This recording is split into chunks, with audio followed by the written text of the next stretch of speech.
দাগনভূঞা প্রবাসী ফোরামের চতুর্থ প্রতিষ্ঠা বার্ষিকী পালন।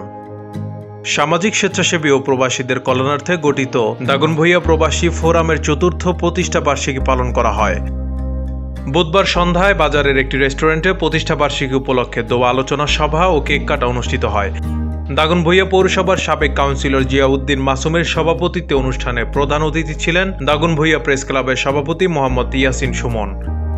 সাংবাদিক এম রহমান সোহেলের সঞ্চালনায় এতে বক্তব্য রাখেন প্রবাসী নেতা মোহাম্মদ আলমগীর, বাজার ব্যবস্থাপনা কমিটির সাধারণ সম্পাদক ইফতেখার শিবলু, সাবেক কাউন্সিলর আবুল হোসেন, ফোরামের লন্ডন শাখার সভাপতি আবুল কালাম আজাদ, নিষ্ঠা দাগনভূঞা শাখার সভাপতি দিন মোহাম্মদ, আতাতুর্ক স্কুল মার্কেটের সাধারণ সম্পাদক কামাল উদ্দিন পাটোয়ারি প্রমুখ। শেষে কেক কেটে চতুর্থ প্রতিষ্ঠা বার্ষিকী উদযাপন করা হয়।